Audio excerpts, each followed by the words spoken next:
Que abra su Biblia conmigo en Mateo capítulo 7, si es tan amable. Mateo capítulo 7. La semana pasada iniciamos un tiempo de reflexión juntos y estamos reflexionando en una idea sencilla, y es cómo tener una gran fe. Yo la semana pasada iniciaba yo platicando con usted diciéndole cómo quisiéramos tener esa fe ideal. Todos anhelamos una fe en crecimiento. Bueno, yo espero que usted anhela una fe en crecimiento. Yo anhelo una fe en crecimiento. Todos queremos tener una gran fe. ¿Sabe cuándo queremos tener una fe así grande? Cuando conocemos a alguien que tiene una fe extraordinaria. En ese momento es cuando decimos, yo quisiera tener una fe como la de él o como la de ella. Cuando finalmente nos encontramos con una persona que tiene un montón de broncas al igual que nosotros, tiene un montón de situaciones al igual que nosotros, pero reacciona como si no estuviera pasando nada, y dices, ¿cómo es posible? ¿Cómo es posible que en esa misma circunstancia, en esa misma situación yo estaría vuelto loco? Bueno, y decimos, es que ella tiene una gran fe. Todos queremos esa fe extraordinaria, esa fe grande. Imagina cuán diferente sería nuestra vida si todas las inseguridades, todas las tentaciones, todos los sentimientos de soledad simplemente estuvieran lejos de nosotros, porque tenemos una fe suficientemente sólida, porque tú tienes en quién confiar. Gracias, porque tú estás tranquilo, porque sabes que Dios tiene control total de todas las cosas. Claro, en el papel... En el papel tú y yo asumimos, así es, no hay falla, no hay problema. Pero la verdad es que cuando se presentan decía un buen amigo, los asegúnes, ahí es donde se pone buena la cosa. O sea, cuando viene la prueba, cuando viene la lucha, cuando vienen los trancazos duros de la vida, entonces es cuando nos damos cuenta si realmente tenemos esa fe que decimos que tenemos. ¿Cuán diferente sería nuestra vida si tuviéramos esa fe extraordinaria? Pues Dios quiere que tú y yo tengamos esa fe, para que cada una de las etapas de nuestra vida pueda ser diferente.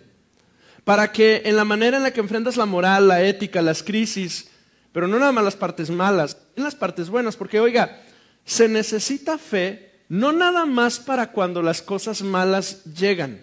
Se necesita fe también para cuando las cosas buenas se presentan. Porque resulta ser que es más probable que una persona se aleje de Cristo cuando todo está bien que cuando todo está mal. De hecho, usted y yo lo logramos hasta distinguir en nuestras vidas.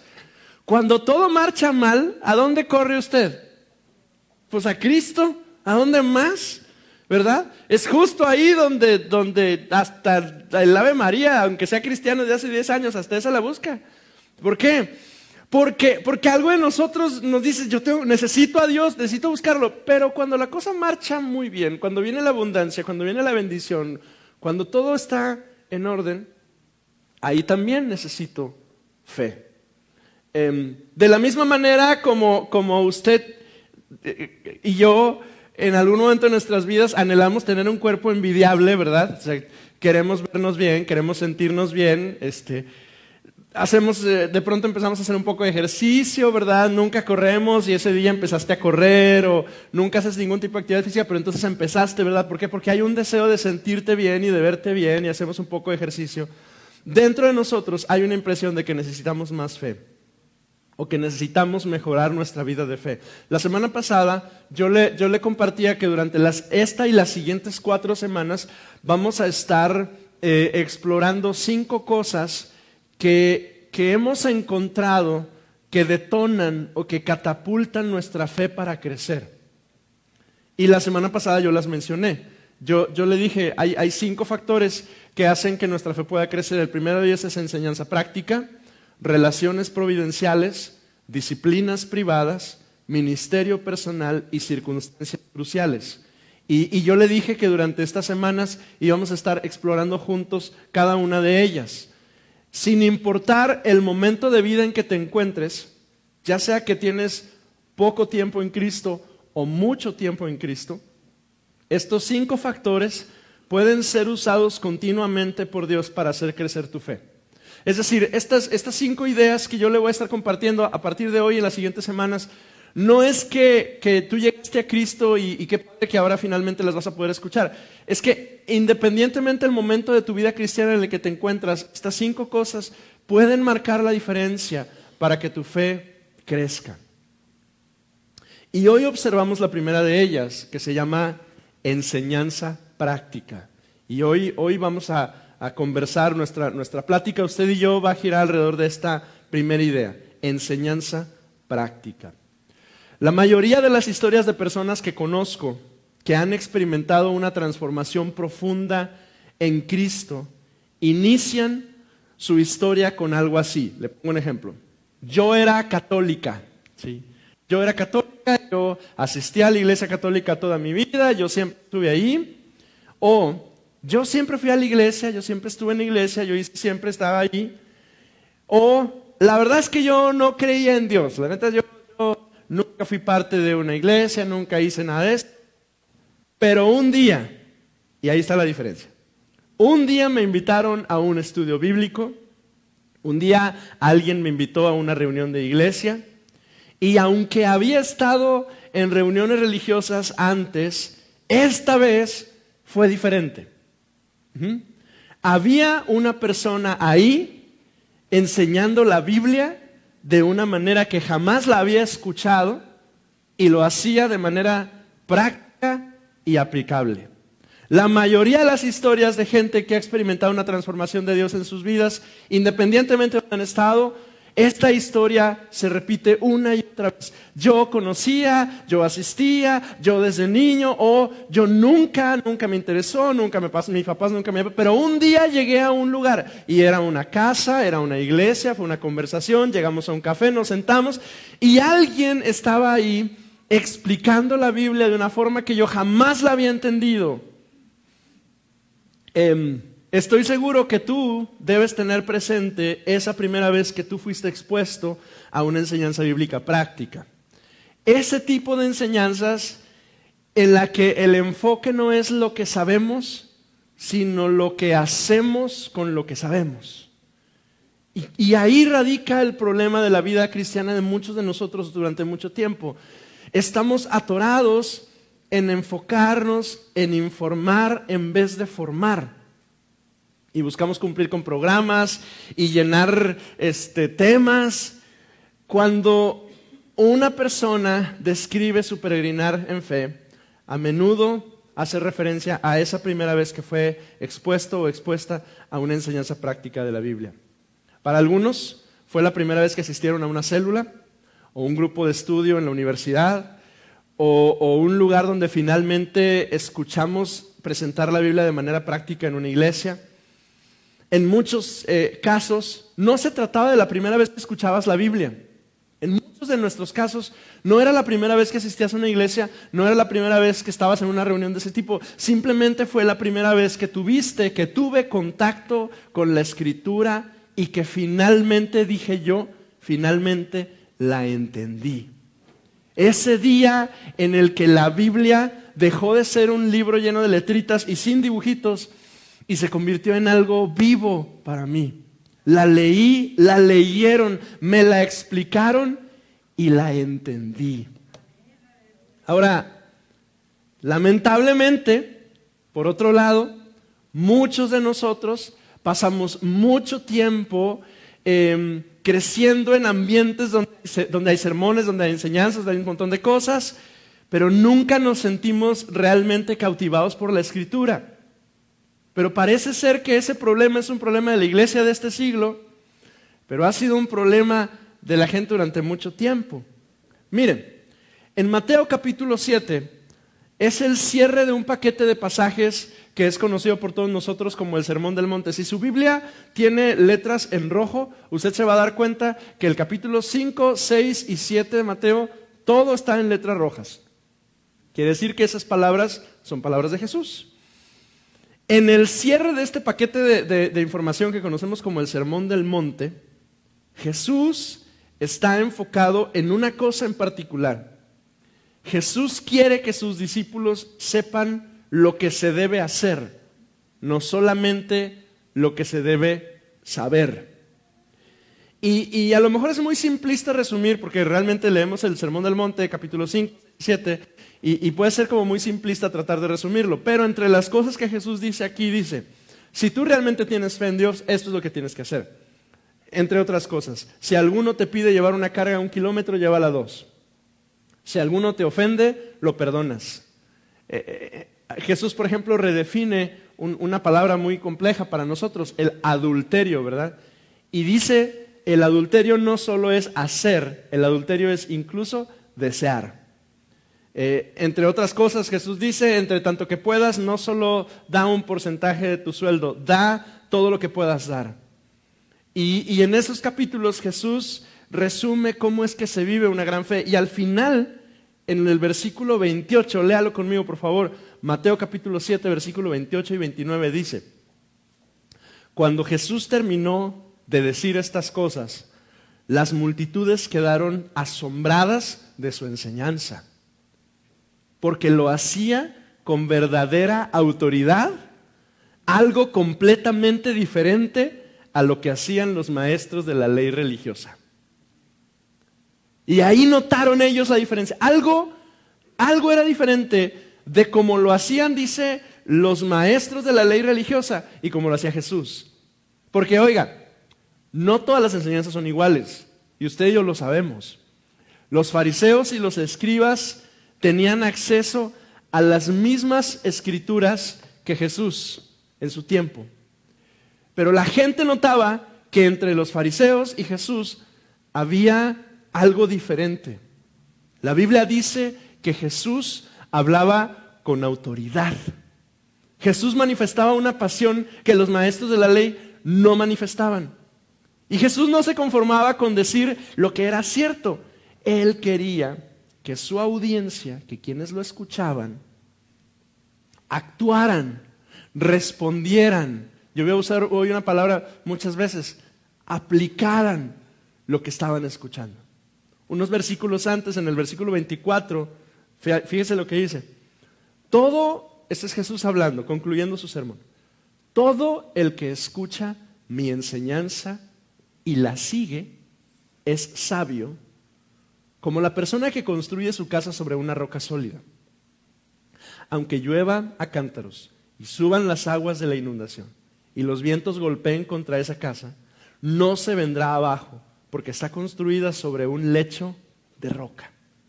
Sin embargo, el que oye mi enseñanza, ¿y qué? Y no la obedece, es un necio, como la persona que construye su casa sobre la arena.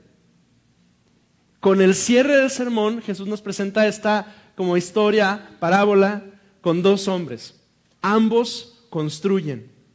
Y aparentemente ambos lo hacen bien, porque las casas a simple vista, de acuerdo al relato que nos da tanto Mateo como Lucas como Marcos, las casas parecen estar bien, o sea, parece no haber problema con las casas.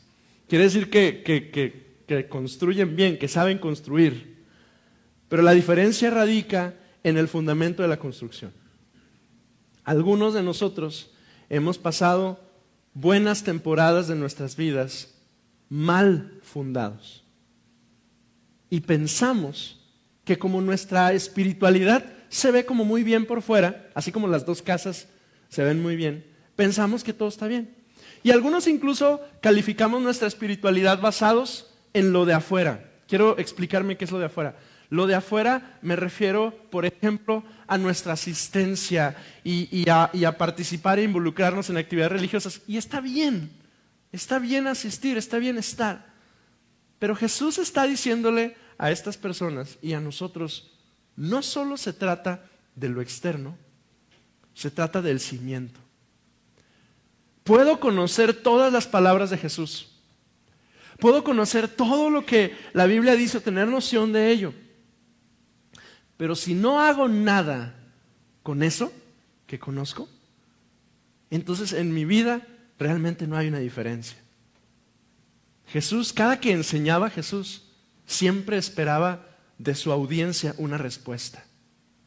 Y note que el fundamento del cual Jesús está hablando no tiene que ver con qué tan bien informados estamos, sino en que escuchemos sus enseñanzas y las pongamos por obra. Y ahí se pone compleja la cosa.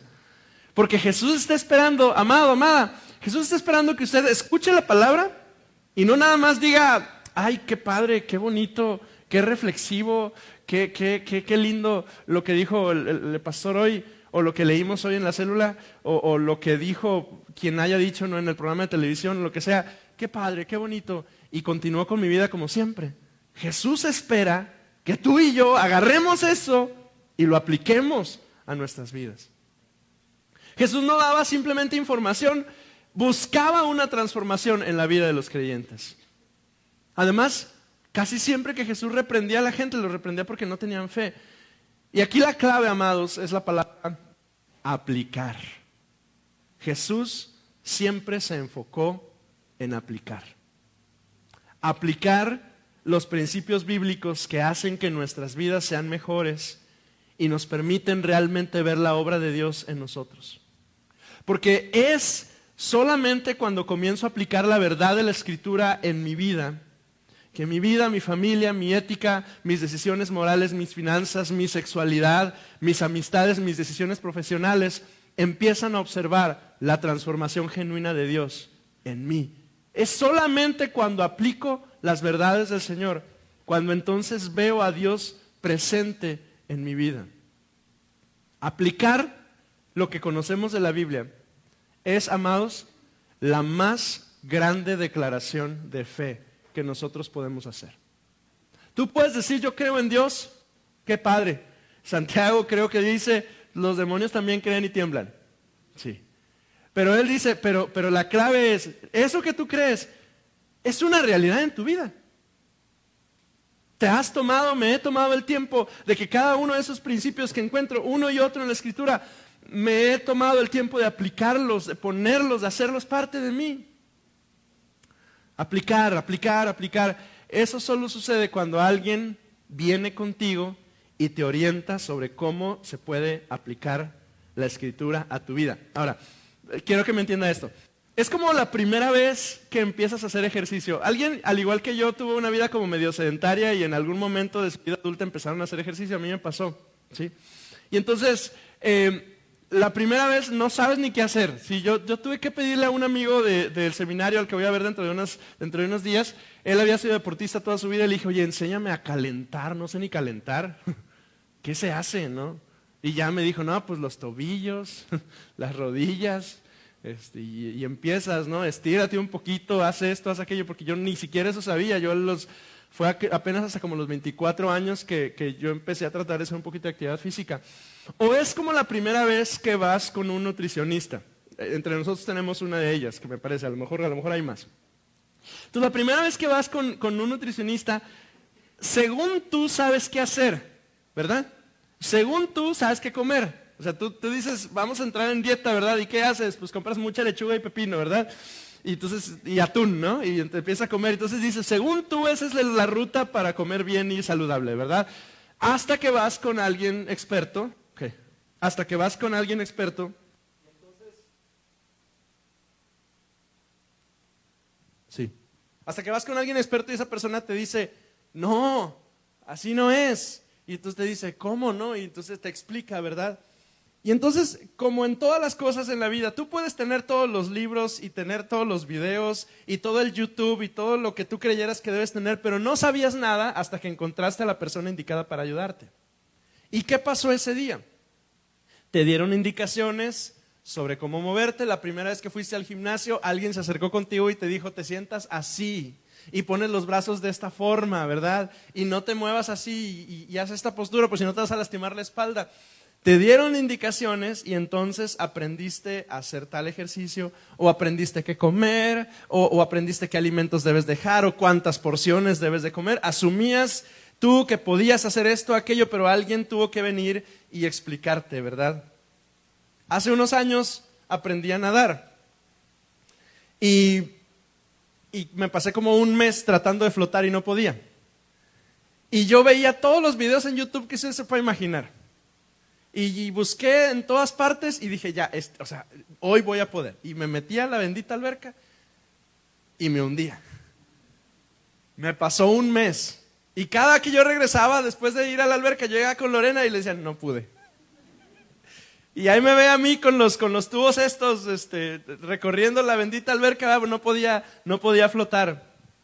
Hasta que finalmente me explicaron, haz esto. Tenía una instructora bien ruda, la mujer. Ella me enseñó. Lo que pasa es que si tú y yo queremos que el cristianismo realmente cristalice en nuestras vidas, necesitamos aplicar. Pero en la mayoría de las ocasiones necesitamos que alguien venga con nosotros y nos diga así. La primera ocasión en la que la Biblia se convirtió en algo interesante para mi vida es que debe llegar el momento en nuestras vidas en que nos demos cuenta que la enseñanza de la palabra de Dios no se trata sino de hacer cosas. Cuando tú y yo nos paramos delante de alguien para enseñar una verdad bíblica, no se trata solamente de compartir nuestro conocimiento sobre la Biblia, porque eso lo hacían los fariseos. Esos sabían un montón y presumían de todo lo que sabían.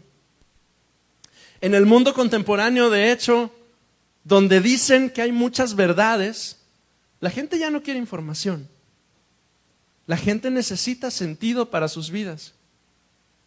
La gente necesita ser feliz. Nosotros, tú y yo, anhelamos ser felices.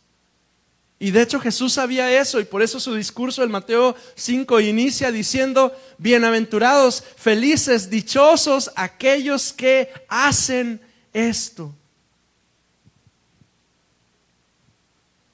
Necesitamos aplicar la Escritura. Y si hasta este momento en tu vida o en la mía eso todavía no ha pasado, pues no es culpa nuestra, ¿verdad? Nunca hemos sido expuestos, nunca nadie nos ha presentado la verdad bíblica clara y aplicable. Pero hoy tú estás escuchando esto y a partir de este momento sí es tu responsabilidad el exponerte a ambientes en donde sea enseñada la palabra de una manera práctica y real para ti, pero especialmente para tu familia. Miren, usted sabe que como iglesia estamos en un momento como de redefinición de muchas cosas. Muchos de ustedes se han dado cuenta de eso. Y este momento que tenemos como congregación es un muy buen momento para redefinir algunas cosas en nuestra cultura de iglesia. Y lo primero quizá que deberíamos redefinir es que nosotros como iglesia no estamos interesados solamente en ser una iglesia que enseña la verdad. Estamos interesados en ser una iglesia que vive la verdad. ¿Recuerda usted que hace algunas semanas yo le platiqué, yo le compartía la visión de la iglesia? ¿La recuerda? Se la voy a recordar hoy para que se la aprenda de memoria conmigo. Somos una iglesia, Koinonia, somos una iglesia que amamos a Dios, que creemos, predicamos y vivimos su palabra. ¿Se acuerda? Amamos a Dios, creemos, predicamos y ¿qué? Dígalo así como con unción. Vivimos su palabra. O sea, somos una iglesia que amamos a Dios, Él es nuestro enfoque, lo adoramos, por eso adoramos al Señor, por eso cantamos, por eso dedicamos tanto tiempo a la devoción y a la adoración al Señor. Pero somos una iglesia que creemos, predicamos y vivimos la palabra, la Escritura. Y yo anhelo que esa declaración, esa sentencia sea una realidad en mí, primeramente, en cada uno de ustedes, mis hermanos, pero especialmente en aquellos que están allá. Y usted se ha dado cuenta que llevo semanas haciendo énfasis en aquellos chiquillos. Queremos que nuestros hijos escuchen la verdad y sepan qué hacer con ella. Por eso cuando sale usted de aquí, si usted tiene niños, pregúnteles, ¿quién es tu maestra? ¿Y qué te enseñó? ¿Y qué vieron hoy? ¿Y qué dijeron? ¿Y qué platicaron? Pregúnteles, acérquese con ellos, indague un poquito en la formación que estamos tratando de hacer aquí en la iglesia y sopórtela, insista, respáldelo más adelante. Esa verdad, junto con pasos a seguir, hacen que la fe de una persona crezca. Mi anhelo es que nuestros niños tengan una gran fe al igual que nosotros. Nuestra fe crece al obedecer, es decir, al poner en práctica las palabras de Jesús. Cuando tú pones en práctica lo que Dios te pide hacer estás poniendo en operación tu fe. Cuando Dios te dice que hagas algo, la mayoría de las veces cuando Dios nos pide que hagamos algo, nos incomoda, nos molesta, ¡ay! ¿Por qué? Obedecer los mandamientos del Señor es una muestra de la fe que tenemos. Tus hijos saben, no sé si alguno de ustedes ha jugado alguna vez o jugó alguna vez con sus hijos en los pasamanos, ¿verdad?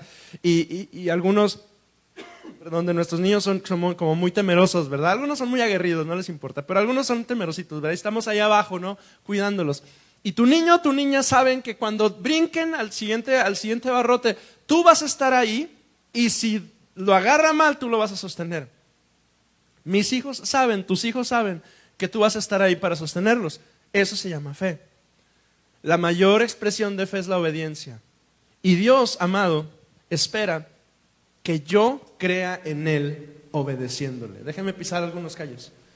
En mi fidelidad a Dios, al congregarme, Dios espera que le obedezca. Él espera que yo sea parte de la comunidad de fe. En mi fidelidad a Dios, en mis finanzas, al entregarle a Él mis diezmos, Él espera que yo sea fiel y le obedezca. Él espera ver mi fe ahí. En la mayordomía de mi sexualidad, Él espera que yo sea fiel. En el manejo de mis relaciones con otros, que quizás es uno de los temas más complejos de algunos de nosotros, Él espera que yo sea fiel. En mi matrimonio, Dios espera que sea fiel y le obedezca. En mi paternidad y la manera en la que yo voy dirigiendo a mis hijos, Él espera que yo sea fiel. En la manera en la que yo administro mi negocio y soy íntegro y soy honesto y no me permito corrupción en algún área de mi vida o con mis compañeros de trabajo, con mi administración, Él espera que yo sea obediente. En cada una de esas áreas necesitamos crecer en confianza y en fidelidad a Dios. Y en muchas ocasiones, hasta que alguien no viene y nos dice, así se hace, papá, así se ora, así se administra, ten cuidado de esto, aparta tu dinero de esta forma, hasta entonces no logramos entender y aplicarlo a nuestras vidas. ¿Qué hacemos para aplicar? ¿Qué hacemos? ¿Qué debemos hacer tú y yo para aplicar las verdades bíblicas a nuestra vida? Bueno, la primera cosa es debemos ser intencionales en ser parte de ambientes que provean la enseñanza práctica de las verdades bíblicas. Lo voy a decir una vez más, pongan mucha atención. ¿Cómo aplicar la Biblia? ¿Cómo le hacemos para que esto sea real en mi vida y en mi familia? Bueno, necesito ser intencional en ser parte de ambientes que provean enseñanza práctica para las verdades bíblicas. Y otra vez su pastor le va a insistir. Células, grupos de estudio, grupos de discipulado, son el lugar donde abrimos la Escritura y abrimos nuestros corazones y Dios empieza a trabajar en nosotros. Ese es el lugar. Ahí yo escucho a Dios y las experiencias de mis hermanos y aprendo a vivir la realidad de Cristo en mí. Y aprendo en algunos casos a obedecer, o aprendo a confiarle a Dios mi vida financiera, o aprendo a dirigir a mis hijos. A mí me encanta porque en casa recibimos una célula y ya vemos matrimonios jóvenes, pero hay un matrimonio que es un matrimonio más maduro que nosotros.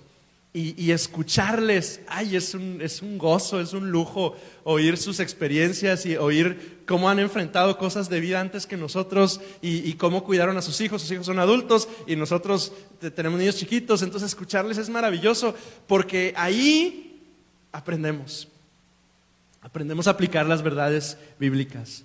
Y yo y usted debe ser parte de esos ambientes, iglesia, que le proveen a usted la oportunidad de aprender a aplicar la Escritura.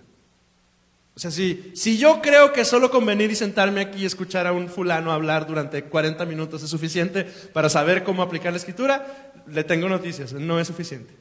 Es más, mire, yo asistí a una iglesia 2 años y yo no me acuerdo de uno solo de los mensajes y predicaciones de mi pastor. No sé qué decía el tipo. Lo quiero mucho, aprendí mucho de él, lo respeto y lo amo, pero no me acuerdo qué era lo que decía. Pero pregúnteme de qué sí me acuerdo. Me acuerdo de todas las veces que me senté en ese grupo de discipulado en el saloncito al lado del templo, todos los viernes, con Nelly, Agustín, Paul, Blanca, Martín y Noemí, sentados a la mesa. y Chabelita y Enedelia, sentados a la mesa leyendo la Escritura, siguiendo el manual de discipulado que vamos a empezar el día de mañana. No me acuerdo de muchas de las cosas que pasaban en el templo, pero mi vida fue transformada porque me obligué a ser parte de ambientes en los cuales la Escritura era expuesta y aplicada.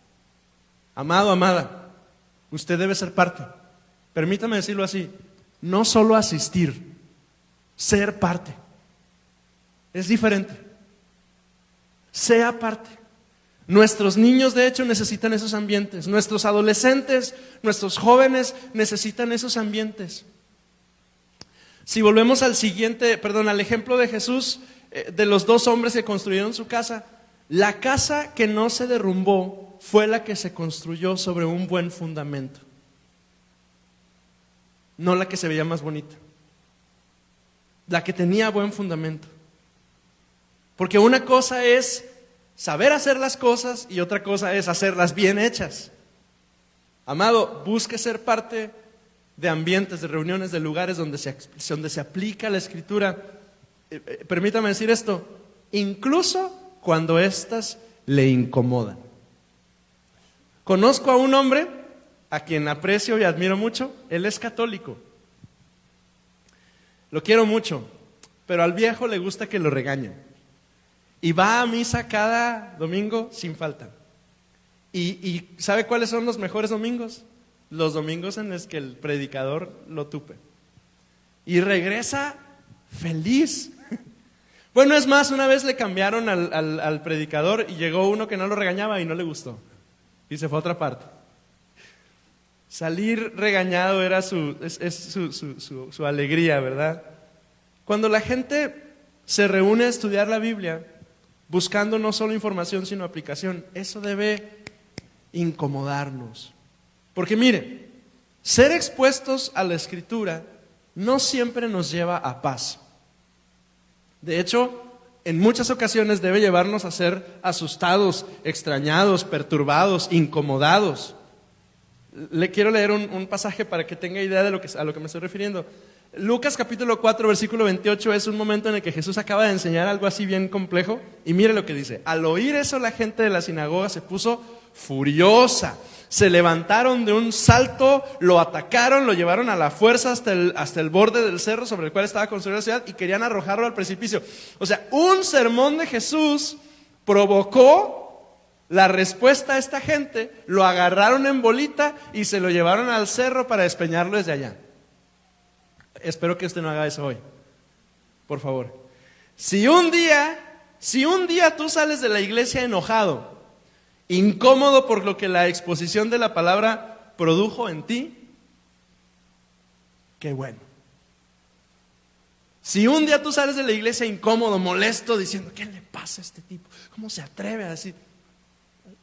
Si es la Escritura, qué bueno. De hecho, yo necesito ser parte de una reunión en la cual al abrir el libro y al leerlo yo pueda sentirme incluso enojado, avergonzado, culpable, molesto. Porque ser expuesto a los estándares de Dios nos tiene que cambiar, nos tiene que motivar a ser transformados. A veces cuando leemos la Escritura nos vamos a sentir avergonzados por las decisiones que hemos tomado cuando estas no son correctas a la luz de la Escritura. Cuando abrimos la Biblia debemos sentirnos incómodos. La enseñanza bíblica aplicada a veces puede producir enojo, incomodidad, culpa y vergüenza, pero toda esta nos debe motivar a ser transformados.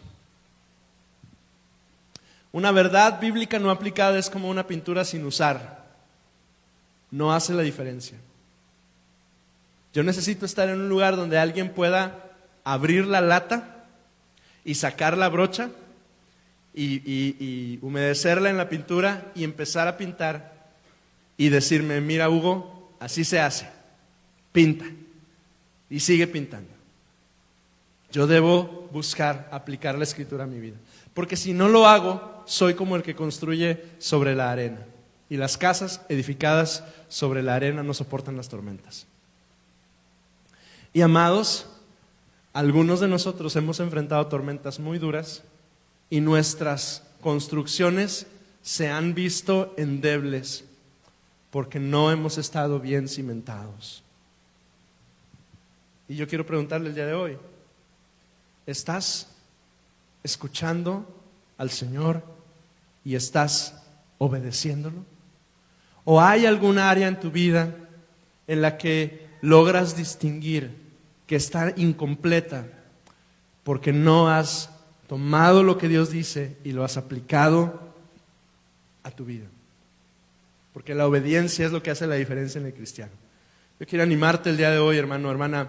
Esta semana créele a Dios y empieza a dar pasos pequeñitos pero firmes en tu confianza en Dios, hondando, profundizando en tus cimientos.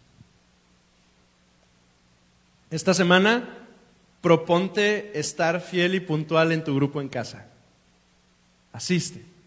Mire, algunos de ustedes ya líderes y anfitriones les han dicho, oye, ven, está bien cerca de tu casa, es una buena hora, sí llegas, y me he estado resistiendo, ¿verdad? Esta semana proponte asistir, proponte estar ahí. Haz lo que tengas que hacer a un lado y busca estar ahí y escuchar la palabra junto con tus hermanos. Esta semana empieza a confiar tus finanzas al Señor. A lo mejor no lo has hecho durante mucho tiempo, ¿verdad? Y dices, no puedo, no voy a poder, no voy a completar, no voy a hacer. Inténtalo, intenta apartar algo para entregarle al Señor en confianza y en fe, buscando ser fiel al Señor, y vas a ver que Dios te va a bendecir. Esta semana siéntate junto a alguno de tus hermanos con quien confías y empieza a trabajar esas áreas incompletas de tu vida y permítete ser expuesto delante del Señor para empezar a aplicar la Biblia en tu vida. Empieza. Mire, mañana vamos a iniciar nuestra escuela de discipulado.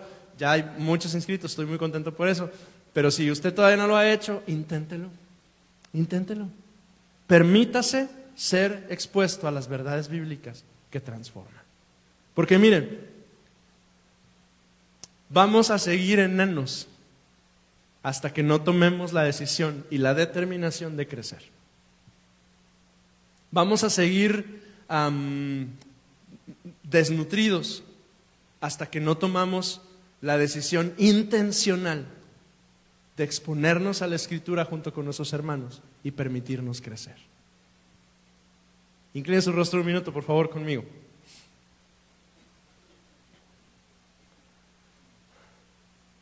Señor, tú eres nuestro Dios, fiel, bueno, maravilloso, y nos has regalado tu palabra, y en ella encontramos, Señor, tu consejo y tu instrucción. Pero Dios, necesitamos, Señor, ese empujón para poder aplicarla a nuestras vidas. Necesitamos ese impulso, Dios, para poder obedecer en esas pequeñas decisiones, Señor, que hemos rehusado durante algún tiempo, Dios, que tú ya has hablado con nosotros, que tú ya nos has dicho una y otra vez, pero que no nos animamos a dar paso. Ayúdanos, Dios. Ayúdanos. Señor, yo necesito estar en un lugar, estar expuesto a un ambiente en el cual tu palabra es presentada y aplicada. Y mis hermanos también, Señor. Yo te pido, Señor, que podamos empezar, que podamos dar el paso. Yo te doy gracias, Señor, porque varios de mis hermanos, yo he sido testigo cómo han dado ese paso de fe y tú has respondido. Y en cuestión de semanas, Dios, tú vas abriendo oportunidades y vas permitiendo que crezcan y que avancen en la fe, y vas respondiendo, Señor, peticiones, y vas obrando en sus vidas, Dios. Pero también he visto, Señor, cómo cuando nos resistimos a dar esos pasos, Dios, esas peticiones, esas situaciones siguen inconclusas, siguen pendientes, y quizá lo único que tú estás esperando de nosotros es que empecemos. Ayúdanos, Dios. Ayúdanos, Señor. Amado, yo no sé si alguno logra identificarse con esto que acabo de orar, pero varios de nosotros hemos vivido así, detenidos, sin crecer, sin avanzar en la fe. Y lo único que el Señor te ha estado diciendo, y te repite una y otra vez, es empieza, da el paso, anímate, camina. Y si es eso lo que el Señor está hablando con usted, ¿qué le parece si estamos de pie juntos? Y en un acto de fe a nuestro Dios le decimos hoy al Señor: Señor, ya no voy a evadir, quiero obedecer.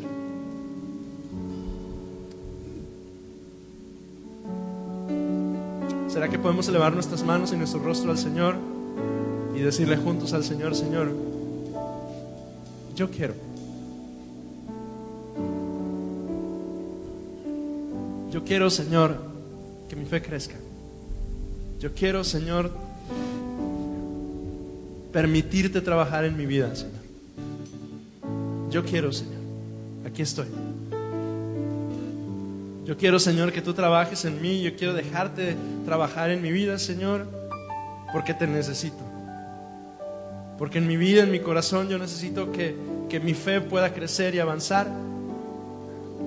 Pero también mi familia necesita, Señor, crecer en ti. Ayúdame, Señor. Ayúdanos, Dios.